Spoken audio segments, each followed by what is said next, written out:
नमस्कार। जगतगुरु भगवान श्री कृष्ण जी के चरणों में कृतज्ञता पूर्वक वंदन करता हूँ।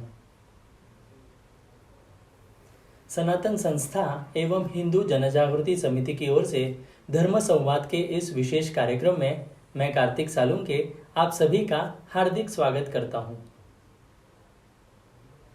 पिछले कुछ दिनों से हम कर्मफल सिद्धांत इस विषय पर हम जानकारी प्राप्त कर रहे हैं।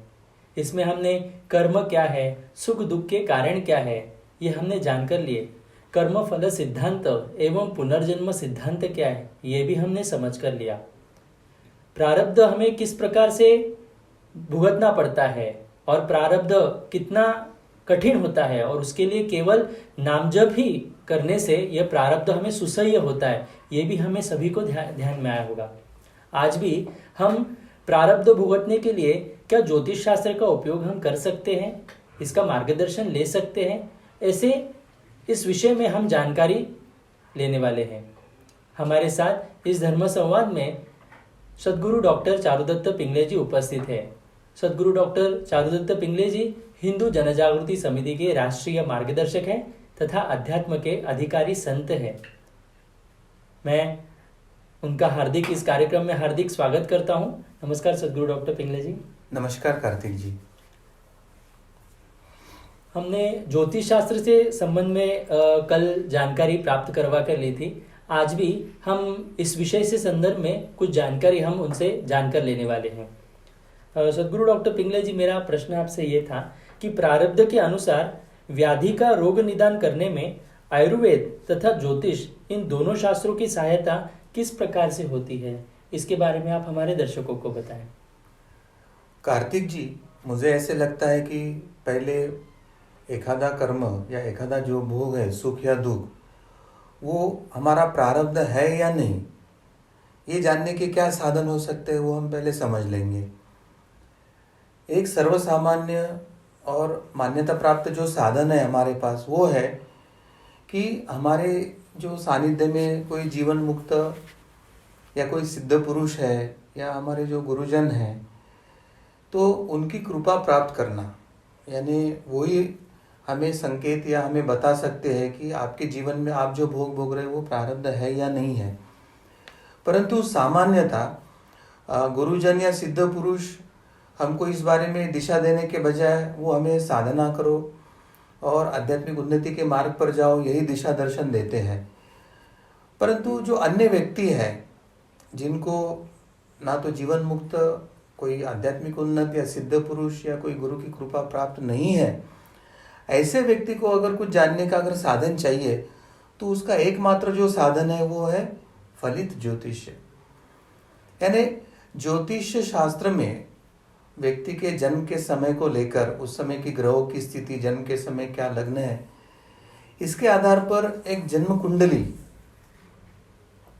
बनाई जाती है। जन्म कुंडली के साथ वर्ष कुंडली होती है, प्रश्न कुंडली होती है तथा गोचर तथा सामूहिक शास्त्र की कुछ विधियां हैं जो व्यक्ति के प्रारब्ध के बारे में विचार करती है और उसके आधार पर व्यक्ति के जीवन में वर्तमान में या भविष्य में आने वाले सुख दुख के काल का या प्रसंगों का उसके द्वारा आकलन किया जा सकता है। अब ये जो चिकित्सा ज्योतिष है, इसमें इन विधियों के सहारे व्यक्ति के जीवन में आने वाले रोग या व्याधियां कौन से हैं, इसके संभाव्य निर्णय किए जाते हैं और उसके आधार पर ज्योतिषीय कारण को दूर करके व्यक्ति के जीवन में आने वाले व्याधि या रोगों के ऊपर उपाय भी किए जाते हैं। तो चिकित्सा ज्योतिष, ये ज्योतिष की एक ऐसी शाखा है जो व्यक्ति के जीवन में आने वाले व्याधि या रोग के बारे में वो पूर्व संकेत करते हैं और उसके लिए उपाय बताते हैं। और इसलिए ज्योतिष चिकित्सा को एक रोग निदान की विद्या भी कहा जाता है। यानी ये डायग्नोसिस, रोग निदान, यानी उसके कारणों का जो आता पता है वो ज्योतिष लगाता है। परंतु क्या ये केवल संकल्पना हमारी ही परंपरा में है? तो ऐसे बिल्कुल नहीं है। पाश्चात्य जगत में भी इसके संकल्पना का उपयोग करना शुरू हुआ है और अंग्रेजी में उसको मेडिकल एस्ट्रोलॉजी कहा जाता है। यानी मेडिकल एस्ट्रोलॉजी का मतलब क्या है कि एस्ट्रोलॉजिकल आपकी जो ज्योतिष की ग्रह की स्थिति है उसके आधार पर आपके जीवन में आने वाले संभाव्य बीमारियों, रोग या व्याधियों के बारे में प्रिडिक्शन करके उस तरह की एक उपचार पद्धति रुग्ण को या पेशेंट को दी जाती है। अब प्राचीन समय में भी भारत में पीयूष पाणी ये जो एक आयुर्वेदिक चिकित्सक थे वो ज्योतिष शास्त्र के ज्ञाता भी थे और वो किसी भी अपने रुग्ण की किसी गंभीर रोग की चिकित्सा के पूर्व उसके जन्म कुंडली तथा अन्य ज्योतिष आधार लेकर उस व्यक्ति के जीवन यानी आयुष्य तथा उसके जीवन में किस समय क्या साध्य होने वाला है, सुख दुख, इसका विचार किया करते थे और उसके आधार पर उसको औषधीय और ज्योतिषीय उपचार दिया करते थे। अब ऐसे इसमें महत्व की बात क्या देखते थे वे कि क्या मैं जिस रुग्ण को जांच कर रहा हूं उसका आयुष्य नष्ट हो चुका है या उसको अभी और जीवन में आयुष्य उपलब्ध है। फिर दूसरी बात जो देखते थे कि क्या अगर उसका आयुष्य खत्म हो चुका है तो क्या इस चिकित्सा का उसको कोई लाभ होगा या नहीं, और अगर आयुष्य उसका लंबा है तो निश्चित चिकित्सा का लाभ होगा, ये जानकर उसके ऊपर वो उपचार भी करते थे। अब इसके लिए मैं शास्त्रों का या महापुराणों का एक संदर्भ भी आपको देना चाहता हूँ। श्रीमद् देवी भागवत के महापुराण में एक कथा आती है और इस कथा में ऐसे बताया है कि महर्षि कश्यप इनको जब यह ज्ञात हुआ कि जो राजा परीक्षित है उसकी मृत्यु सर्पदंश से होगी, तो महर्षि जी ने सोचा था कि मुझे अपनी जो सर्प विद्या है वो सर्प विद्या का उपयोग करके राजा परीक्षित के प्राणों की रक्षा करना चाहिए, ऐसे विचार उनके मन में आए। और महर्षि कश्यप की उस समय वैशिष्ट्य क्या था कि उस काल में वह ख्याति प्राप्त विश्व वैज्ञानिक थे। अब विश्व वैज्ञानिक यानी किसी के ऊपर अगर विष प्रयोग या सर्पदंश इत्यादि होते थे तो उस विष का जो परिणाम है उसको नष्ट करके उस व्यक्ति को जीवन दान देना यह उनका एक बड़ा अधिकार था उस क्षेत्र में। और वो विश्व वैज्ञानिक होने के कारण वे तुरंत महर्षि जो थे वो राजमहल की ओर प्रस्थान के लिए निकल गए। और मार्ग में जब जा रहे थे तो उनको तक्षक जो नाग थे वे स्वयं मिले और तक्षक जो नाग था वो स्वयं राजा परीक्षित को डसने के लिए जा रहा था। तो तक्षक ने जब देखा कि कश्यप ऋषि शायद राजा परीक्षित की तरफ ही जा रहे हैं तो तक्षक नाग ने एक ब्राह्मण का वेश धारण किया और जाते जाते वे कश्यप जी से चर्चा करने लगे और बातों बातों में उन्होंने पूछा कि हे भगवान कश्यप, आप कहाँ जा रहे हो।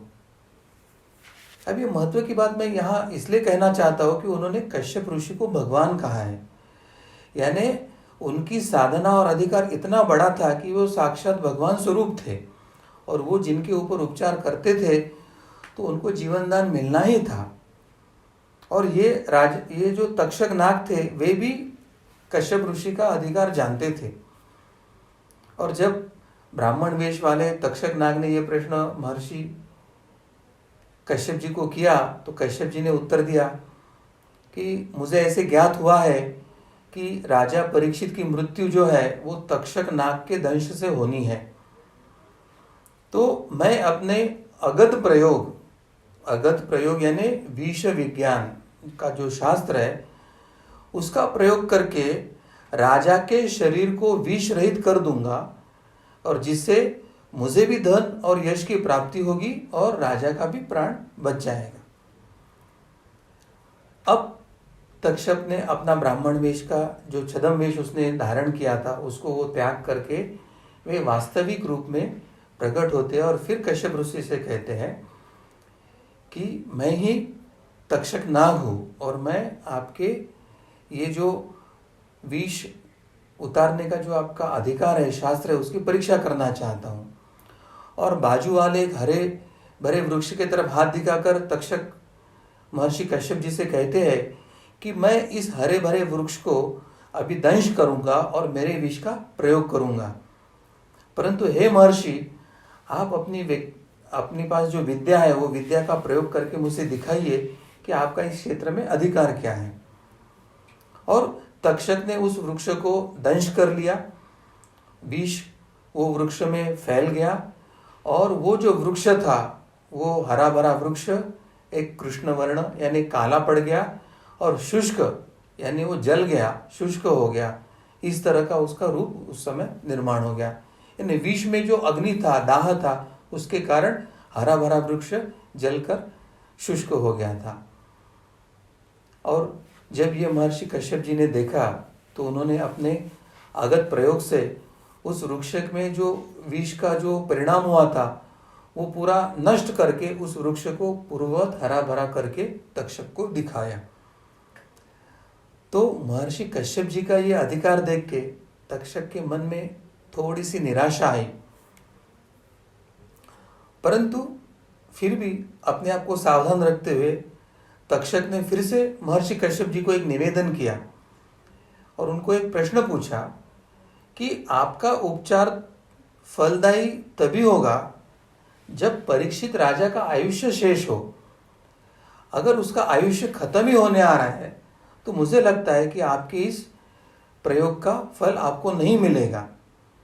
यदि वह गतायुषी हो गया यानी उसको मृत्यु हो गया तो आपको आपके कार्य में यश प्राप्ति नहीं होगी और आपकी जो अपेक्षा है कि धन और यश प्राप्त होगा उससे आप वंचित रहोगे। अब महर्षि कश्यप जी भी सतर्क हो गए क्योंकि उनको पता है कि अगर किसी के जीवन में उसका आयुष्य अगर उर्वरित है तो ही विद्या का प्रयोग सफल हो सकता है और विद्या का प्रयोग करना चाहिए। अन्यथा जिसका मृत्यु भगवान ने ही तय किया है तो उसमें हस्तक्षेप करना यानी ईश्वरी न्याय में हस्तक्षेप करना जैसा है। और इसलिए अब भावनाओं में ना बहकर वे सतर्क हो गए और उन्होंने तत्काल ज्योतिष गणना शुरू कर दिया और स्वयं उन्होंने यह पता लगाया कि क्या परीक्षित राजा के जीवन में कुछ आयु में कुछ उनकी घड़ी शेष है या नहीं है।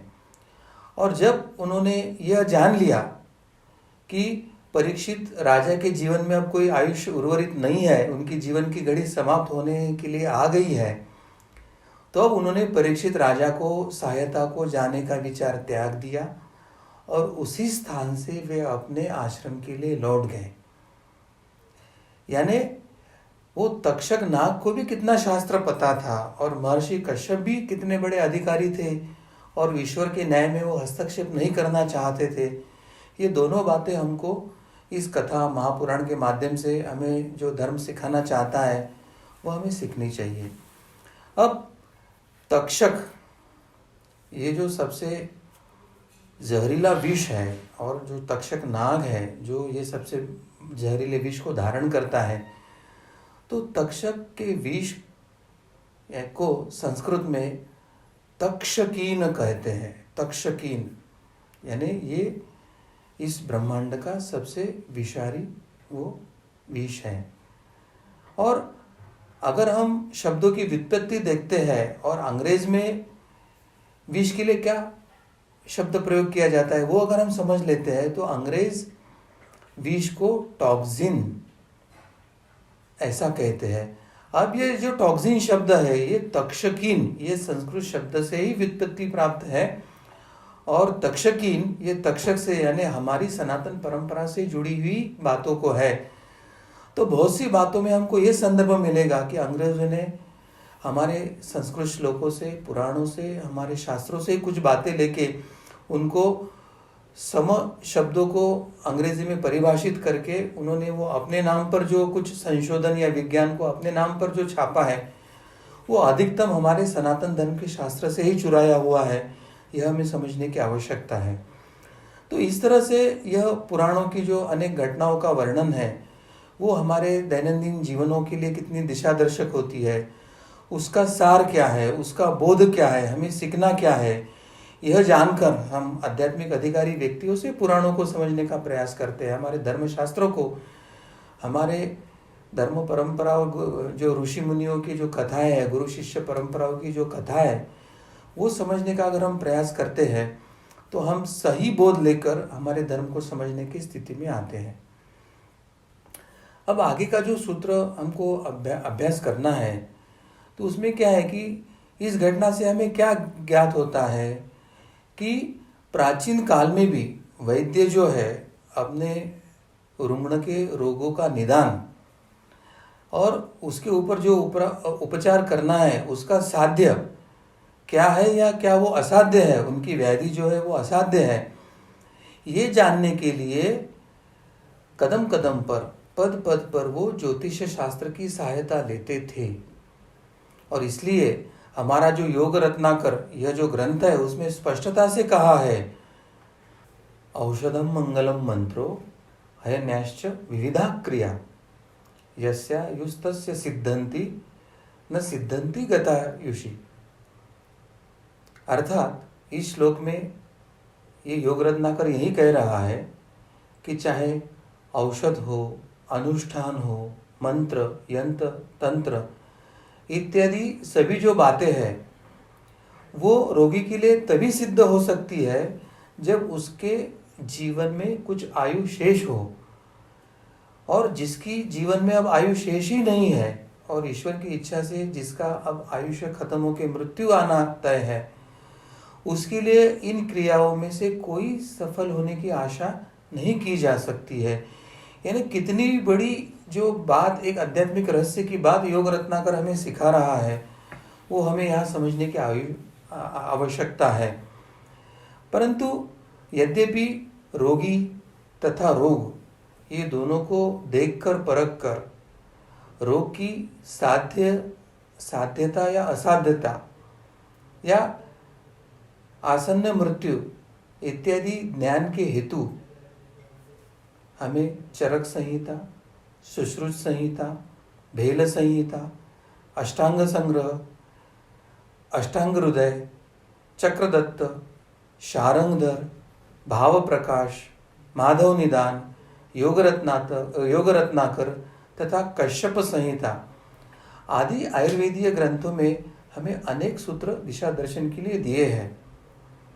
परंतु रोगी या किसी भी व्यक्ति की आयु, इसका निर्धारण यथार्थ रूप से बिना ज्योतिष के सहायता से हमें संभव नहीं, और इसलिए आयुर्वेदिक उपचार हो या कोई भी उपचार हो, ज्योतिष की सहायता लेकर हम अगर हमारे जो रुग्ण है उसके उर्वरित जीवन की स्थिति जान लेते हैं तो हमारे उपचारों की सफलता, साध्यता का हम एक अनुमान करने में संभव होते हैं।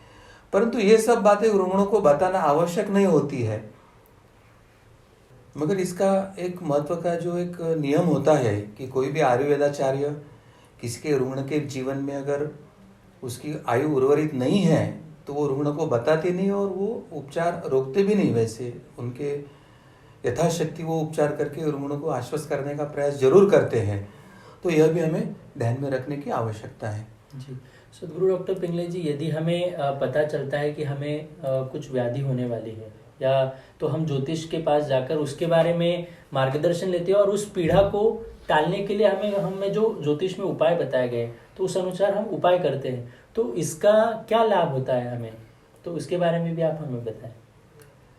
जैसे हमें कोई पीड़ा होती है या कुछ व्याधि होने की संभावना होती है और हम ज्योतिष के पास जाते हैं तो ज्योतिष शास्त्र के अनुसार वो अलग अलग उपाय हमें बताते हैं। उदाहरण के तौर पर अगर हम देखते हैं तो समझो कोई ग्रह पीड़ा उस समय हमारे कुंडली में आती है। अब ग्रह पीड़ा का मतलब क्या है कि वो ग्रह से जो ऊर्जा वो व्यक्ति प्राप्त कर सकता है तो उसकी वो ग्रह से ऊर्जा प्राप्त करने की क्षमता कम हो जाती है, तो वो ग्रह के स्पंदने ग्रहण करने की क्षमता उस व्यक्ति से कम होने के कारण उसके जीवन में वो व्याधि आने की संभावना होती है। तो ऐसे इसमें ज्योतिष क्या करते हैं, वो उसे उस ग्रह की जो स्पंदने खींचने वाले कुछ रत्न होते हैं, वो रत्न विशिष्ट धातु में अंगूठी में वो व्यक्ति को हाथ में धारण करने के लिए कहते हैं। अब उससे क्या होता है कि जब वो संभाव्य पीड़ित व्यक्ति या व्याधि वाला जो व्यक्ति है, जब वो विशिष्ट धातु में विशिष्ट ग्रहों के स्पंदने खींचने वाले कुछ रत्नों को वो धारण करता है, तो वो रत्न क्या करता है कि ये व्यक्ति की जो कमी है वो उस ग्रह से वो उसके स्पंदने अपने तरफ आकर्षित करके व्यक्ति के वो अंदर स्थानांतरित करता है। तो व्यक्ति जहाँ क्षमता कम पड़ रही थी तो वो उसका सप्लीमेंट करता है, मतलब उसका वो पूर्ति करता है। और उस कारण ग्रह पीड़ा जो उसके जीवन में आना संभव था वो अब ग्रह पीड़ा का परिणाम जो है उसके जीवन में धीरे धीरे कम होने लगता है। तो ऐसे उस व्यक्ति को ज्योतिष शास्त्रीय उपचारों से उसके जीवन में व्याधि या पीड़ा पर मात करने के लिए सहायता होती है। अब कुंडली या जन्म पत्रिका के दृष्टि से अगर स्पष्ट उदाहरण हमें देखना है तो किसी व्यक्ति के जन्म पत्रिका में उसमें जो 6, 8 या 12वां स्थान होता है वो स्थान अगर दूषित है, यानी उदाहरण के तौर पे वृश्चिक राशि का स्थान है और वो नीच राशि का होने से यानी चंद्र में होने से उस व्यक्ति को बार बार शीत का उपद्रव होता है। शीत यानी ठंड का, उसमें अपचन, चंचलता, मानसिक दुर्बलता इत्यादि कष्ट भी होने की संभावना होती है। अब इस कष्ट के लिए ज्योतिष शास्त्र क्या करता है? ज्योतिष शास्त्र ने मोती इस रत्न को रजत यानी चांदी में उसमें अंगूठी बनवाने के लिए कहता है और उसके छोटी उंगली में, ये जो सबसे छोटी उंगली होती है उसमें धारण करने के लिए वो बताता है। इससे क्या होता है कि चंद्र राशि, चंद्र ग्रह के कारण, जो उपग्रह के कारण उसके जीवन में जो कष्ट आने की संभावना होती है, तो मोती उन स्पंदनों को आकर्षित करता है और मनुष्य के अंदर उसको पूर्ति करता है और उस चंद्र के ग्रह के पीड़ा की जो संभावना होती है तो वो पीड़ा पर उसमें मात होती है। अब रत्न उच्च श्रेणी का, अब यहाँ पे सबसे महत्व की बात क्या है कि वो रत्न उच्च श्रेणी का होना बहुत आवश्यक होता है। और कभी कभी कष्ट निवारण हेतु कई बार ज्योतिष जो है वो नारायण नाग बलि ऐसे कुछ विधान या अनुष्ठान भी करने के लिए अपने रुग्ण को या कष्ट करने वाले होने की संभावना वाले व्यक्ति को बताते हैं। तो आवश्यकता अनुसार अगर हम ज्योतिषीय उपाय करते हैं तो अपने जीवन के कष्टों पर हम मात कर सकते हैं, कष्ट सुसह्य हो सकते हैं। इस तरह का अनुभव अनेक लोगों को आया है, आता है और इसलिए ही लोग बार बार ज्योतिष की तरफ जाते हैं। ये हमको समझने की आवश्यकता है। जी सदगुरु डॉक्टर पिंगले जी, आपने अभी जिस प्रकार से बताया तो पीड़ा दूर करने के लिए हमें ज्योतिष शास्त्र का कैसे उपयोग होता है ये हमने समझ कर लिया, परंतु प्रारब्ध के विषय में मार्गदर्शन करने में ज्योतिष शास्त्र की मर्यादा क्या है, तो इसके बारे में भी आप हमें बताएं। ये निश्चित है कि ज्योतिष शास्त्र आपको दिशा दर्शन तो दे सकता है, मगर प्रारब्ध यानी कोई व्याधि, कोई कष्ट ये प्रारब्ध के कारण आया है या अन्य कारणों से आया, यह बताने के लिए उसकी एक मर्यादा है। क्योंकि अध्यात्म शास्त्र एक सिद्धांत है, जितनी व्यक्ति उतनी ही प्रकृतियां और उतने ही प्रारब्ध, क्योंकि सभी का प्रारब्ध एक सा होना अत्यंत असंभव होता है। अब उदाहरण के तौर पर अगर हम देखते हैं तो एक ही समय पर एक गांव या प्रांत या देश में या पूरे विश्व में कई बालक जन्म लेते हैं। उनमें से बहुत से लोगों का नक्षत्र लग्न समान होता है, तब भी उनका भाग्य भिन्न भिन्न ही होता है। प्रत्येक के पूर्व जीवन के लेन देन या कर्म जो है, कर्मफल है, उसका आध्यात्मिक आचरण, इन बातों पर भी उन व्यक्तियों का भाग्य निर्भर होता है। एक साथ एक समय जन्म लेने वाले अनेक व्यक्तियों के मुखमंडल पूर्णता भिन्न होते हैं, उनकी शरीर रचना भिन्न होती है, उनका रंग, नाक, नक्शा भिन्न होता है, उनका व्यवहार भिन्न होता है, बोलने की या पसंद नापसंद की जो उनकी आदत है वो भिन्न होती है। ये सब जैसे भिन्न होती है उसी तरह से सभी का प्रारब्ध भिन्न होने के कारण ज्योतिष शास्त्र हर व्यक्ति के प्रारब्ध के बारे में कुछ बताने के लिए उसकी बहुत सी मर्यादाएं होती है।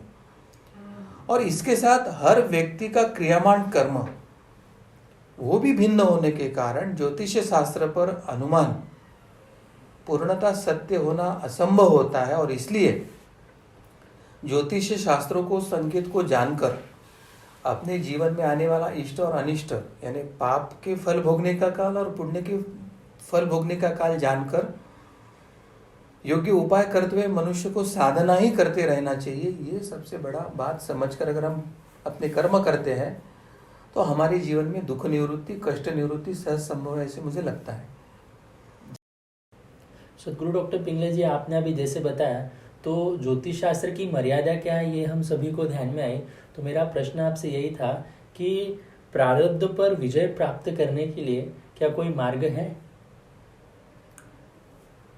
हम पहले कुछ उदाहरण के ऊपर देख लेंगे कि प्रारब्ध में कैसे मात किया जा सकता है। जैसे कि हमारे पास जमीन या खेत होती है, उसमें बीज बोया जाता है, फिर उसको उर्वरक, पानी इत्यादि जब हम सींचते हैं उसको, तो उसके बाद वो अंकुरित होकर उगता है।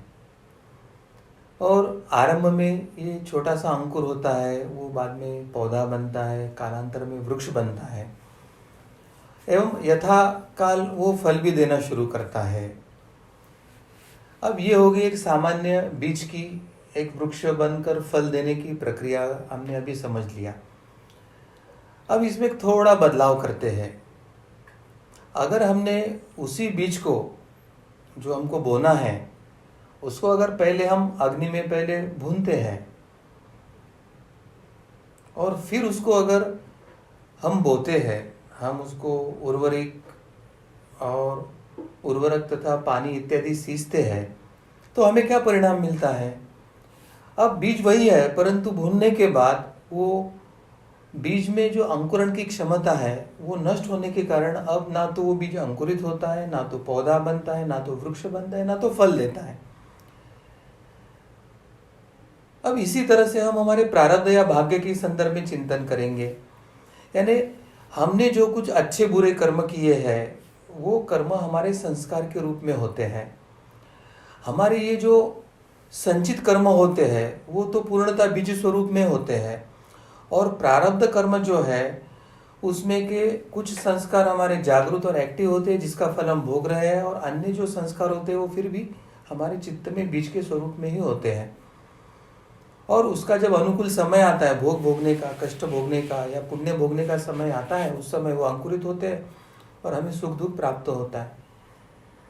अब हम साधना करते हैं, पूजा अर्चना करते हैं, जप तप करते हैं, अनुष्ठान करते हैं, हम योग्य क्रियामान कर्म करते हैं, धर्म सम्मत शास्त्र सम्मत कर्म करते हैं, हम भाव भक्ति बढ़ाते हैं, भगवान की भक्ति करते हैं, या ग्रंथ और शास्त्रों का अध्ययन करके ज्ञान इत्यादि जानकर हम योग मार्ग का आचरण करते हैं। अब इसका जीवन में क्या परिणाम होता है? व्यक्ति के जीवन में उसको वैराग्य की प्राप्ति होनी है, इच्छा का नाश होता है, उसकी जो अपनी माया में या दैनंदिन जीवन में जो एक भौतिक विश्व होता है उसमें जो आसक्ति होती है वो आसक्ति नष्ट होती है, वो अनासक्ति की तरफ बढ़ता है।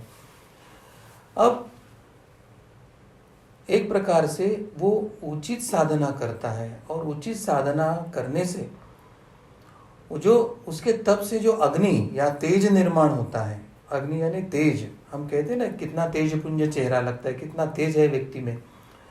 तो तब से साधना में जब किसी में तेज निर्माण होता है तो सबसे पहले वो तेज उसके चित्त में जो सब प्रकार के जो संस्कार है, चाहे बीज स्वरूप में हो, अंकुरित स्वरूप में हो, या पौधे के स्वरूप में हो, या वृक्ष के या फल भोगने की स्थिति में आने वाले संस्कार है, उसको वो नष्ट करने की प्रक्रिया करता है। बीज है उसका तो अंकुरण की क्षमता नष्ट करता है, यानी संचित ही जल जाता है। जो प्रारब्ध हमने भोगा ही नहीं, उसके अंकुरण की क्षमता नष्ट करने के कारण प्रारब्ध के भोग नष्ट हो जाते हैं, और जो फल भोगने की स्थिति में वो सुसह्य रहते हैं। तो एकंदरित साधना करने से हमारे संस्कारों के बीजों का, संस्कारों के जो अंकुर है उसका क्षय होना शुरू होता है, और इस तरह से हमारा जो संचित कर्म है, प्रारब्ध कर्म है, जिसके फल हमें भोगना है, वो न भोगते हुए उस पर विजय प्राप्त करने की ये एक विधि विधान हमें साधना के द्वारा मिलती है। अब व्यक्ति पर हुए संस्कारों के कारण उसे सुख दुख की संवेदना होती है, या वो व्यक्ति सुख दुख अनुभव करता है। परंतु साधना के तप और अग्नि से, साधना के तेज से उसके संस्कार ही नष्ट हो गए तो व्यक्ति को सुख दुख की संवेदना ही नहीं होगी, सुख दुख अनुभव करना ही उसको संभव नहीं होगा। तो प्रारब्ध अनुसार देहभोग तो उसके टलेंगे नहीं, परंतु भोग, उसे भोग प्रतीत नहीं होगे, वो भोग के ना तो दुख अनुभव करेगा ना तो सुख में फंसेगा, तो फिर वो भोग कैसे। और साधना से यही स्थिति प्राप्त होती है कि व्यक्ति सुख दुख के ऊपर उठता है, सुख के तरफ से भी साक्षी भाव देखता है और दुख के तरफ भी साक्षी भाव देखता है, और वो ईश्वर का जो गुण है सत्य चित आनंद, वो साधना से ईश्वर के आनंद की अवस्था की वो अनुभूति लेता है, अनुभव करता है, और इसलिए वो प्रारब्ध और संचित कर्मों पर नाश करता है। और इस तरह से व्यक्ति चाहे प्रारब्ध हो या संचित पर वो विजय प्राप्त कर सकता है, मगर केवल साधना और गुरु कृपा से, यह समझने की आवश्यकता है। गुरु डॉक्टर पिंगले जी, मेरा अगला प्रश्न आपसे यही था कि सब माया है, यह जानने वाले जो तत्वज्ञानी व्यक्ति होते हैं, तो ये भी कर्म के चक्कर में कैसे फंस जाते हैं, इसके बारे में आप हमें बताएं। ये बहुत आध्यात्मिक रहस्य है। जैसे बुद्धि कर्मानुसारिणी कहते हैं, तो जब व्यक्ति की बुद्धि अशुद्ध हो, साधना न करने वाली हो, या भोग इतने प्रबल होते हैं कि वो बुद्धि को कैसे, फिर जानकर भी वो कैसे उसके तरफ आकर्षित करते हैं, तो ये रहस्य जान लेंगे तो हमें साधना का, गुरु कृपा का जीवन में महत्व पता चल जाएगा। अब कोई व्यक्ति तत्वज्ञानी है परंतु साधना में कम पड़ता है, गुरु कृपा में कम पड़ता है, तो तत्वज्ञानी व्यक्ति भी अपने प्रकृति के यानी अपने स्वभाव के वो अधीन होने के कारण वो जो इंद्रियों के विषय होते हैं या प्रारब्ध फल भोगने के जो विषय होते हैं उसी में वशीभूत हो जाते हैं। ज्ञान तो है, परंतु ज्ञान होने के बाद भी साधना योग्य दिशा से न होने के कारण, गुरु कृपा न होने के कारण अंतःकरण अभी तक उनका सत्वगुणी नहीं हुआ है। और जब तक अंतःकरण सत्वगुणी नहीं होता है तो व्यक्ति मनोनिग्रह करने के लिए सक्षम नहीं होता है। जैसे हम हनुमान जी का वर्णन करते हैं, जितेंद्रियम बुद्धिमताम वरिष्ठम, तो जितेंद्रिय ने इंद्रिय और मनोनिग्रह जब तक साध्य नहीं होता है, बुद्धिमता शुद्ध होकर वरिष्ठ नहीं होती है, मन के ऊपर वो नियंत्रण करने के लिए सक्षम नहीं होती है, तब तक व्यक्ति अपने संस्कारों में ही वशीभूत होता है और संस्कारों में ही आकर्षित होकर उसके लीला में लिप्त होता है। और इसलिए यहाँ पर मनुष्य के जीवन में साधना का महत्व हमें ध्यान में आता है, क्योंकि साधना करने से ही सत्वगुण की वृद्धि मनुष्य में बढ़ती है। प्रारब्ध भोग के अनुसार, यानी जिस समय जो प्रारब्ध के फल हमें भोगने के लिए फलित होने वाले हैं, उस समय यह सत्वगुण बुद्धि को नियंत्रण में लेता है और व्यक्ति को वो कर्म करने से बचाता है। परंतु जिसकी अगर साधना नहीं, जिसकी बुद्धि शुद्ध नहीं हुई, वो बुद्धि व्यक्ति के संस्कारों में प्रारब्ध के जो फल निर्माण होने वाले हैं उसके नियंत्रण में जाते हैं, उसके अनुसार उस व्यक्ति का मन कार्य करता है और वो व्यक्ति प्रारब्ध भोगता है। अब मन के विचार सत या असत ये दोनों प्रकार के हो सकते हैं और उनके मुताबिक आचरण करना अथवा नहीं, यह उस व्यक्ति के अधीन है। इसका मतलब व्यक्ति के बुद्धि के अधीन होता है। इसका मतलब व्यक्ति के एक तो सत्वगुण के अधीन है या रजतमो गुणों के अधीन है। अंतःकरण सत्व होता है तो शुद्ध बुद्धि मन को नियंत्रित करके प्रारब्ध भोगों से आपको बचा सकती है, परंतु अगर सत्वगुणी नहीं तो बुद्धि मन पर नियंत्रण नहीं कर पाती है और वो प्रारब्ध के फलों से बचा नहीं सकती है, क्योंकि प्रारब्ध तो जड़ है और वह चेतना के आश्रय से ही फल देता है। और ऐसा करना है या न करना है, यह विचार भी एक प्रकार से जड़ है, स्थूल है। सत विचार या असत के विचार अनुसार वर्तन करना है या नहीं है, ये कहने को तो व्यक्ति के अधीन है, चेतना के अधीन है ऐसे कहा जाता है, परंतु साधना के बिना हम ना तो सत के मार्ग पर जा सकते हैं, ना तो असत के मार्ग को हम चुका सकते हैं, क्योंकि वो हमारे वश में ही नहीं होता है। तो अच्छा या बुरा, कोई भी जो फल प्राप्ति है वो होगी या नहीं, इस पर हम मुक्त हो जाएंगे, ये तय होता है।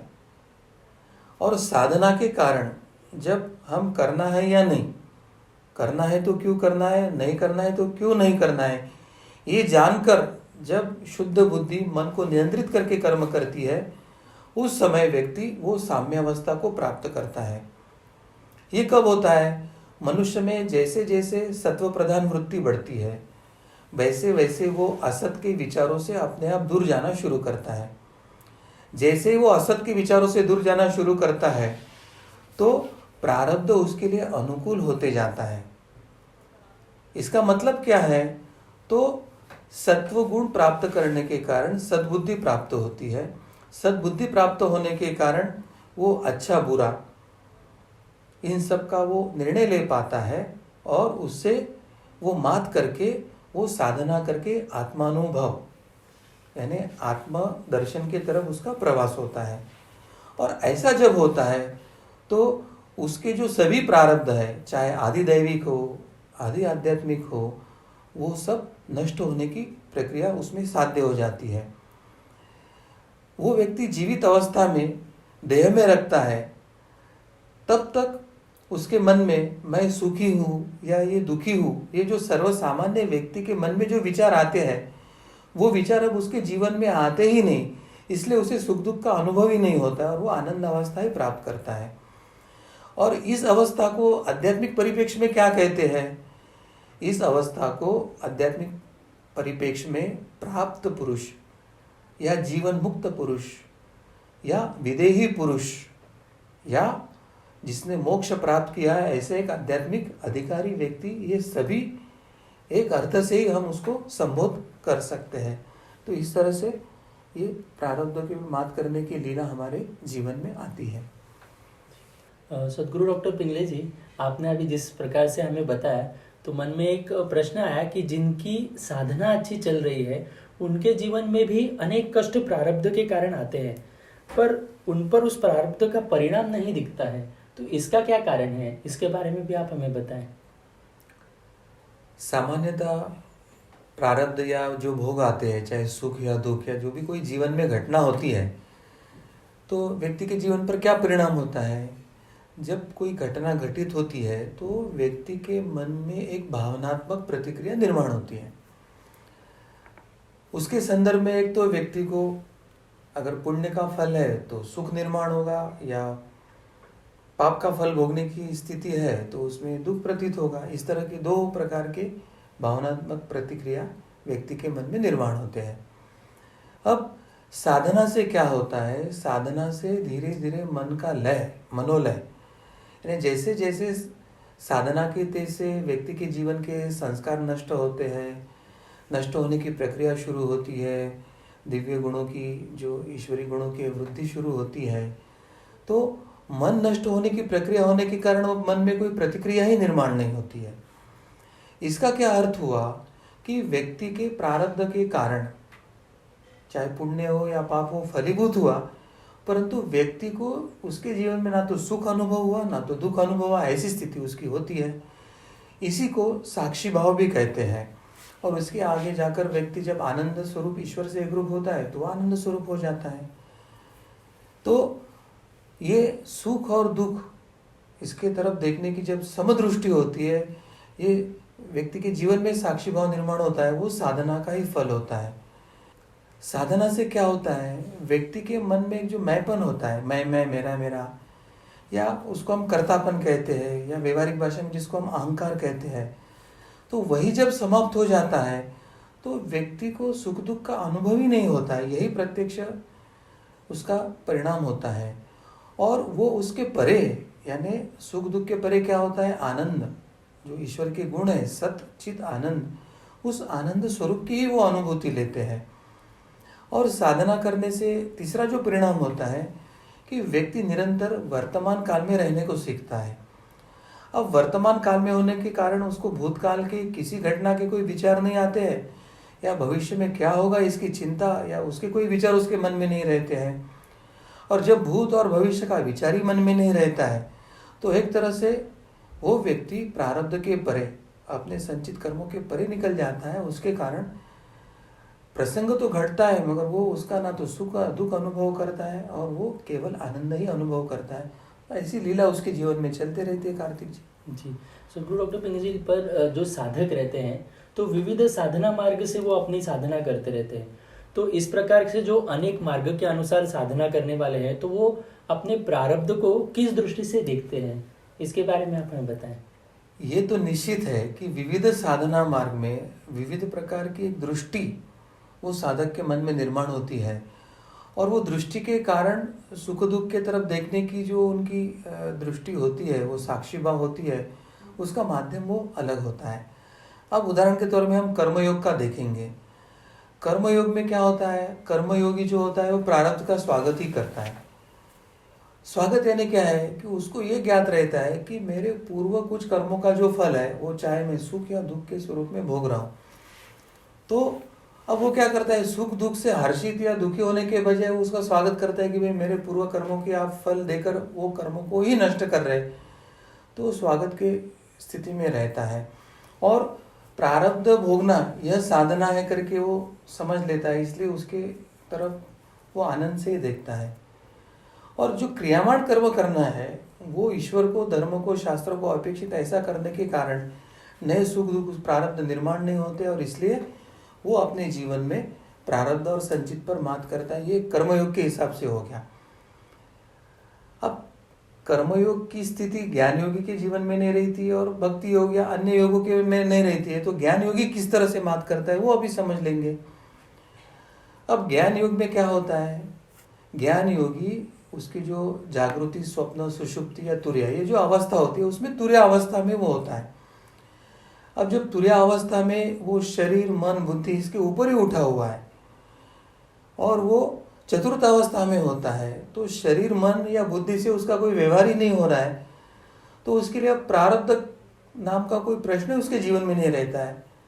तो तुर्या अवस्था में उसकी स्थिति क्या रहती है, तो उस तुर्या अवस्था में उसकी स्थिति रहती है कि मैं ब्रह्म हूँ और ये पूर्ण समष्ट चराचर जो है वो ब्रह्म है। अब सब कुछ ब्रह्म ही है, ये मन की धारणा होने के कारण जो भोग रहा है वो ब्रह्म का ही स्वरूप होने के कारण वो ना तो दुख है, ना तो सुख है, ना तो प्रारब्ध है, ना तो संचित है, उससे किसी से लेना देना नहीं, सब कुछ ब्रह्म है। तो ये अवस्था में उसको ना सुख है दुख है, वो तो अपने मस्ती में रहता है। तो ये ज्ञान योगी दृष्टि इस तरह की होती है। अब हम सर्वसामान्य जो जीव है, हम वो भाव भक्ति मार्ग से जाने वाले लोग होते हैं, तो हमारी क्या दृष्टि होती है, हम किस कारण सुख दुख पे मात करते हैं या किस कारण सुख दुख हम पर प्रभाव नहीं करते। तो भक्ति योग में भक्तों का एक भाव रहता है कि मेरे जीवन में जो कुछ हो रहा है वो भगवान की देन है, प्रसाद है और उसको आनंद से स्वीकारना है। अब किसी व्यक्ति के जीवन में दुख आता है तो वो कहते हैं कि ये तो मुझे भगवान ने दिया, ये उसकी इच्छा है तो मुझे स्वीकारना है, तो वो आनंद स्वीकार लेता है। अब जब दुख को ही आनंद से स्वीकारता है तो दुख का दुख कैसे होगा उसे। और जब खुशी का मौका आता है तो बोलते भगवान का प्रसाद है, उसको ले लो, तो भगवान का प्रसाद कहने से दुख में भी वो आनंद ही पाता है। तो भक्त के जीवन में तो बस ईश्वर और ईश्वर की इच्छा, इसके अलावा कुछ नहीं रहता है, तो ना सुख है ना दुख है, ऐसी अवस्था उसकी हो जाती है। हम सब सामान्य लोगों की ये अवस्था होती है। तो जो साधक है, जो संत है, जो सतत भगवत भक्ति में ही लीन है, बस उसके ईश्वर और ईश्वर के बिना जीवन में उसका कुछ है ही नहीं, अब उन पर प्रारब्ध के आज कैसे आएंगे मुझे बताइए आप। तो विविध साधना मार्गों, विविध योग मार्गों, माध्यम, साधना का माध्यम अलग होने के कारण उनकी आध्यात्मिक जो बैठक होती है, अधिष्ठान होती है, दृष्टि होती है, वो अलग हो सकती है, मगर सबका परिणाम एक ही होता है कि ये जो सब आध्यात्मिक उन्नति करने वाले लोग हैं वो सुख दुख के परे जाते हैं, वो अपने मस्ती में यानी अपने आनंद में, भाव भक्ति में लीन रहते हैं और उनके जीवन की एक दृष्टि अलग होती है। और इसलिए संत का चरित्र सर्वसामान्य जीवों को मार्गदर्शक होता है। अवतारों को जो चरित्र है, महाभारत रामायण, वो हमारे लिए दिशा दर्शक है कि हमको किस राह से जाना चाहिए। और इस राह से जाते हैं तो ना तो कर्म है, ना तो कर्म फल है, ना तो प्रारब्ध है, ना तो संचित है, बस एक ही है, आनंद आनंद आनंद, इस तरह की लीला होती है ये। जी, बहुत बहुत धन्यवाद सद्गुरु डॉक्टर पिंगले जी। कर्मफल सिद्धांत इस धर्म संवाद के विशेष भाग में आपने जो हमारे सभी मन के प्रश्नों का उत्तर आप दे रहे हैं, हम सभी आपके प्रति बहुत बहुत कृतज्ञ हैं, हम आपका आभार व्यक्त करते हैं। आज हमने इस धर्म संवाद के माध्यम से प्रारब्ध पर अगर हमें मात करनी है तो उस पर उपाय एकमात्र है, वो है साधना। तो मैं आप सभी से निवेदन करना चाहूँगा कि हम सभी अवश्य साधना करें। साधना किस प्रकार से करनी है इसके बारे में सनातन संस्था द्वारा साधना यह ग्रंथ प्रकाशित किया गया है, आप इसका अवश्य अवलोकन करें। और साधना से संबंधित बहुत सारे अलग अलग ग्रंथों की श्रृंखला सनातन संस्था द्वारा प्रकाशित की गई है, तो आप सभी उसका अवश्य लाभ लीजिए, ऐसे मैं आप सभी से निवेदन करूँगा। यह धर्म संवाद का सत्र सुनते समय यदि आपके मन में कुछ शंका निर्माण हुई हो तो आप अवश्य अपने चैट बॉक्स पर लिखकर दे सकते हैं, और आपके कुछ सुझाव हो तो उसको भी आप लिखकर अवश्य दीजिए। हम आपके शंकाओं का समाधान करने का अवश्य पूर्ण रूप से प्रयास करेंगे। भगवान श्री कृष्ण जी की असीम कृपा से धर्म संवाद का यह विशेष कार्यक्रम यहीं पर संपन्न हुआ, ऐसे मैं घोषित करता हूँ। नमस्कार।